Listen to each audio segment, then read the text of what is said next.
তো আমি আপনাদের সম্মুখে নামাজি সম্পর্কে সংক্ষিপ্ত কয়েক মিনিট আলোচনা করব। তার আগে আপনাদেরকে আমি একটা দৃষ্টান্ত দিই যে আপনার আমার জীবনটা কেমন, তাহলে আপনারা বুঝতে পারবেন যে আপনার আমার জীবনটা কেমন। ভাইরা আমার, এক বাদশার একটা ফলের বাগান ছিল। কি ছিল ভাই? ফলের বাগান ছিল। তো বাদশা তার গোলামকে বলতেছে, জামার একটা ফলের বাগান আছে, এই ফলের বাগান থেকে যদি তুমি আমাকে একটা সুন্দর ফল আইনা দিতে পারো তাহলে তোমাকে আমি উত্তম পুরস্কার দেব। তবে একটা শর্ত আছে, শর্তটা হলো বাগানের শুরু থেকে যখন তুমি হাঁটা শুরু করবা পিছনে আর পা দিতে পারবে না। বাদশার গোলাম মনে মনে চিন্তা করতেছে, জামা মালিক আমাকে বলছে তার ফলের বাগান থেকে ফল আইনা দিতে, একটা শর্ত দিয়েছে যে পিছনে পা না রাখলে ঠিক আছে, আমি আপনার কথা অনুযায়ী আপনাকে আমি কম পুরস্কার দেব। তো বাদশা গোলাম বাগানের শুরু থেকে হাঁটা শুরু করলেন।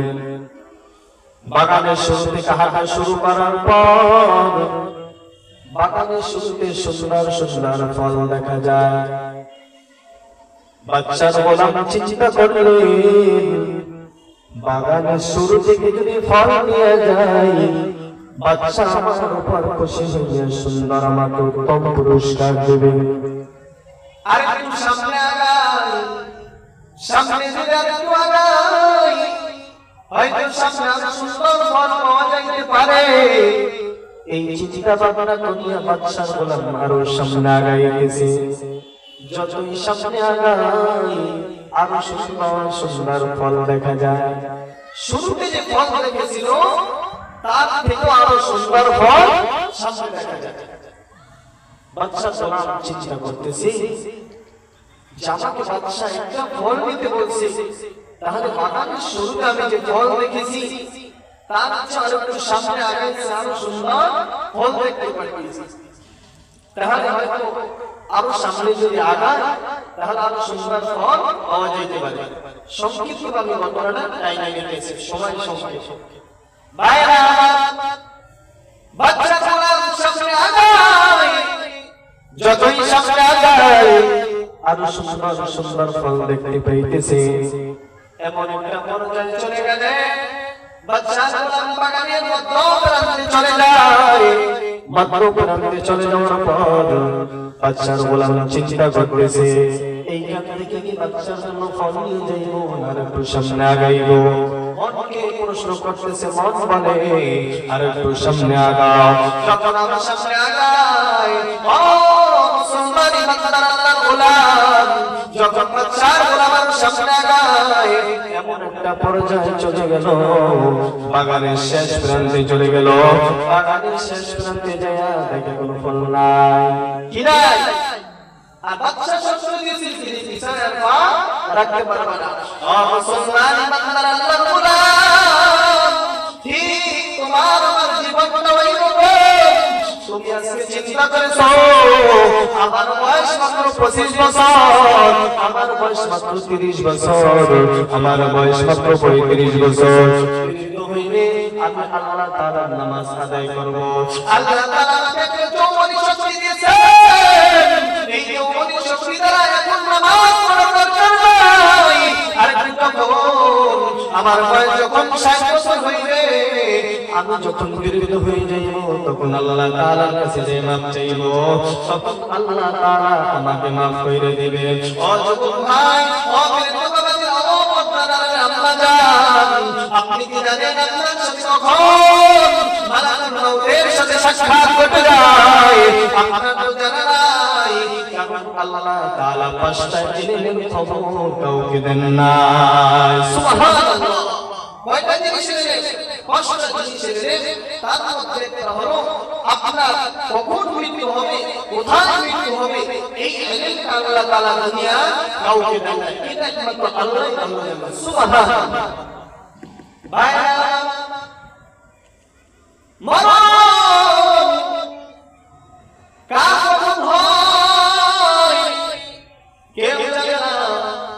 আল্লাহ তাআলা জানেন কার কখন মরণ হবে। এই জন্য বাচ্চা গোলাম যদি জানতো বাগানের শেষ প্রান্তে ফল পাওয়া যাইবে না, তাহলে তো বাচ্চা গোলাম শুরু থেকে ফল নিয়ে যাইত, অথবা বাগানের মধ্য প্রান্ত থেকে ফল নিয়ে যাইত। বাচ্চা গোলাম জানে না কার মধ্যে ঢুকাই নিয়ে যাই, সে তো জানে না বাগানের শেষ প্রান্তে ফল পাওয়া যাইবে না। যদি জানতো তাহলে বাগানের শুরু থেকে ফল নিয়ে যাইত। কথা বল ঠিক কিনা ভাই? ইমাম গাজ্জালী রাহমাতুল্লাহি আলাইহি বাজারের মধ্যে যায় গোলাম ক্রয় করার জন্য। ঘটনাটা খেয়াল করে শুনবেন। ইমাম গাজ্জালী রাহমাতুল্লাহি আলাইহি যখন বাজারের মধ্যে যায়, যখন গোলাম ক্রয় করার জন্য যায়, গোলামের সাথে দেখা হলো। গোলাম সাথে কথা বলতেছে, আমি তোমাকে আমার বাড়িতে নিয়ে যাইব, তুমি আমার সাথে সর্বদা থাকবা। ইমাম গাজ্জালী রাহমাতুল্লাহি আলাইহির গোলাম বলতেছে, ও হুজুর, ও মালিক, আমি আপনার সাথে যাইতে রাজি আছি, তবে আমার তিনটা শর্ত আছে। এই তিনটা শর্ত যদি আপনি মানতে পারেন তাহলে আমি আপনার সাথে যাইব। ইমাম গাজ্জালী রাহমাতুল্লাহি আলাইহি বলেন, ও গোলাম, তোমার তিনটা শর্ত। ইমাম গাজ্জালী রাহমাতুল্লাহি আলাইহির কথা শুনা ওই গোলাম বলতেছে, ও হুজুর, এক নম্বর শর্ত আমি আপনার বাড়িতে খাদিম হিসেবে যাইব। এক নম্বর দৈনিক আমাকে 5 ওয়াক্ত নামাজ ভালোভাবে শেষে আদায় করতে দিতে হবে। দ্বিতীয় নম্বর, আমি আপনার সব কাজ দিনের বেলায় গুছিয়ে দেব, রাত্রিবেলা আমাকে কোনো কাজ দিতে পারবেন না, আমি রাত্রিবেলা কোনো কাজ করতে পারবো না।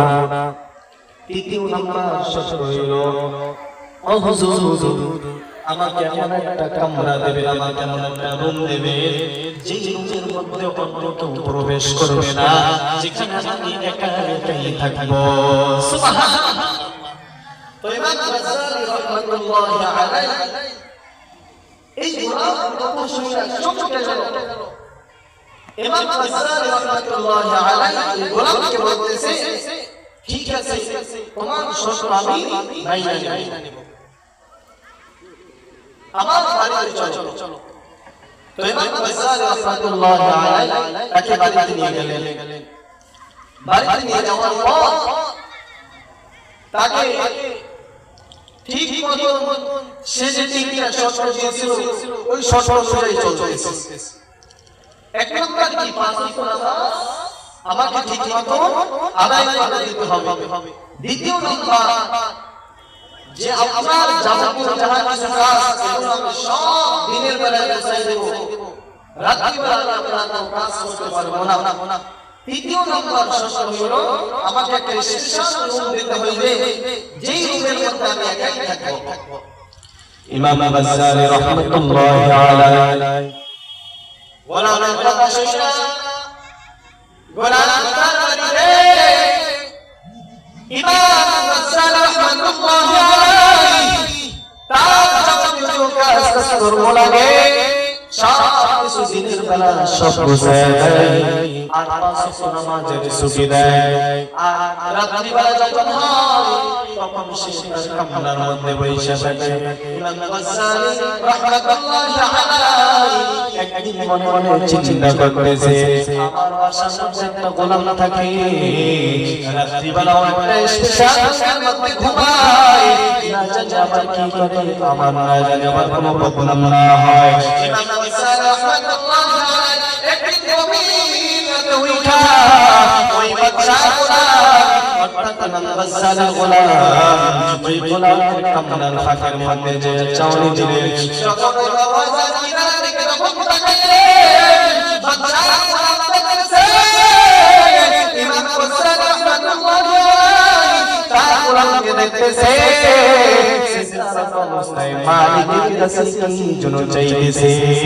আল্লাহু আকবার। মালিকের কাছে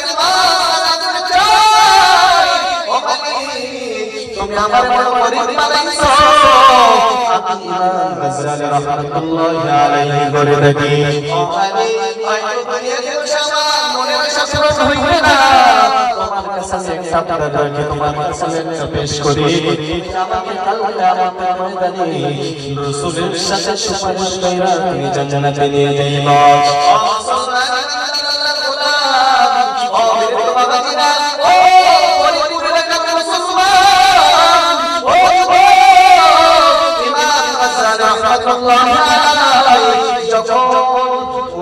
ফুকা দিয়ে তাকাইলে যখন দরজার দিকে তাকাই দেখি তার গোলাম কত সুন্দর মালিকের দরবারে সিজদারত অবস্থায় কান্না করে আল্লাহ দইরা দইরা আল্লাহর কাছে কি যেন চায় আল্লাহর মাতার উপরে এসে সুন্দর একটা নূরের আলো ওই নূরের আলো দেখা ইমাম গাজ্জালি রাহমাতুল্লাহি আলাইহি কেমন যেন বেহুশ হয়ে গেলেন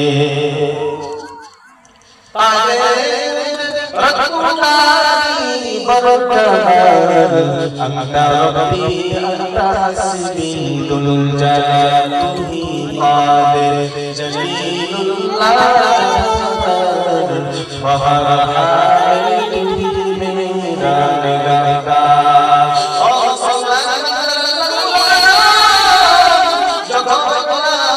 আস্তে আস্তে বড় হলো গোলামের এখন বিবাহ বিশ্বাসের প্রয়োজন বিবাহ মেয়ে পায় না কোনো মেয়ে পায় না ওই গোলাম এলাকার মসজিদ মহল্লা মসজিদ ইমামের কাছে চলে গেলেন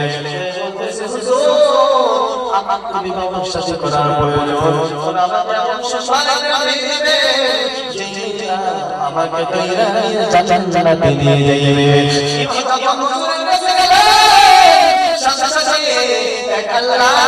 চলে আসো বান্দি আসার পর বলতেছে যে হুজুর আমাকে এমন সুন্দর একটা পাত্র দেবে যেই পাত্রের সাথে আমি হাত লাগাইয়া জান্নাতে যাইতে পারবো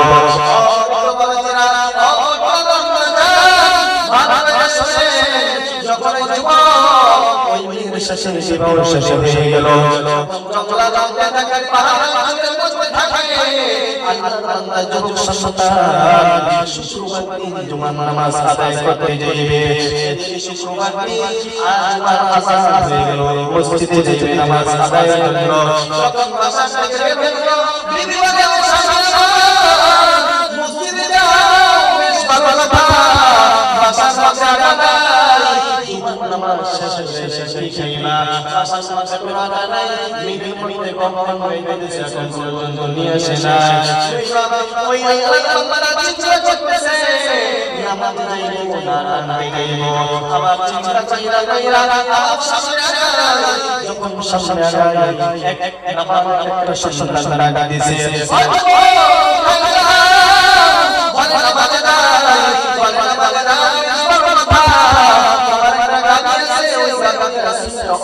ফসলের মধ্যে মুখ দিয়েছে তুমি নামাজে দাও তোমার গাবিটা তাড়াতাড়ি নিয়ে আসো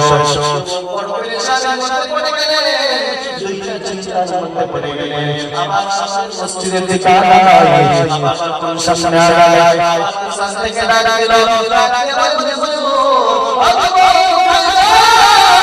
কোথায় যাও সামনে যাও না জমিন আছে ওই জমিনের মধ্যে পানি দিতে হবে মেশিন বানানো পাওয়া গেছে এখন যদি তুমি নামাজে দাও তাহলে মেশিন ওয়ালা চলে যাবে আল্লাহ চিন্তা করবে আল্লাহ কোরআনে বলেছে ইয়া আইয়ুহাল্লাযীনা আমানু ইসতাঈনু বিস-সাবরি ওয়াস-সালাত ইন্নাল্লাহা সাবিরিন নিশ্চয় শাসন আল্লাহ তাআলা পছন্দ করে জিন্দা কুরআন হাকীম হিকমতে জামিউল ইলমি ফিল কুরআন হাকীম হিকমতে আল্লাহ তাআলা শেষ হয় শেষ হওয়ার পর নামাজ পড়া দুনিয়া বিপদে পড়ে গেলাম এই পথ থেকে তুমি আমাকে হেফাজত করে নাও আল্লাহ তাআলার কাছে কান্না করতেছে যখন আল্লাহ তাআলা যুব বাড়ি চলে আসে বাড়ি আসার পর ব্যক্তি সুন্দর রুটি বানায় বিবি জিজ্ঞাসা করলো বিবি ভাইয়া ভাইয়া আল্লাহর বান্দা দিয়ে গেছে আবার দেখতেছে সারা হারাম হারাম ওই কাজা সাহায্য জিজ্ঞাসা করতেছে কাছে কোথা থেকে আসলো বলে বলে বলে দাও আসলো আবার যখন দেখতেছে পুরা জমিনে গেল দেখতেছে জমিনে পানি ভরপুর জিজ্ঞাসা করতেছে কি ব্যাপার আবার জমিনে কি ব্যাপার আসলো যখন পানি দেয় তখন আমি হঠাৎ নিয়ে গেলাম আর ঘুমের কারণে অসুস্থ তোমার জমিনে পানি পড়ে গেল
মাসে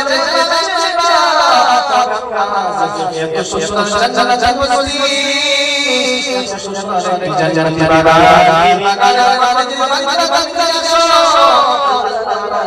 সব তোমার সুকিরা কইরা দেবে পাশে চলে যাইবা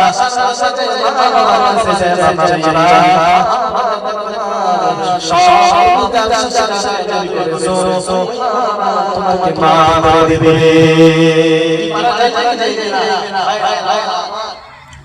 আমার সংক্ষিপ্ত সময়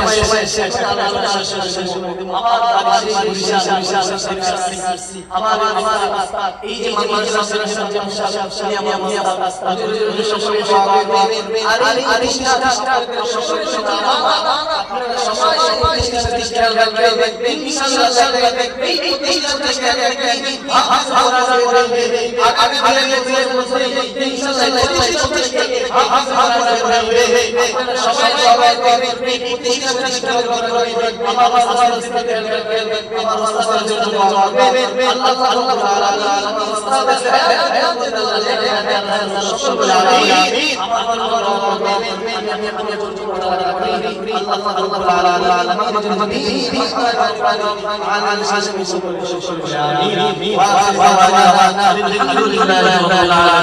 السلام عليكم ورحمة الله وبركاته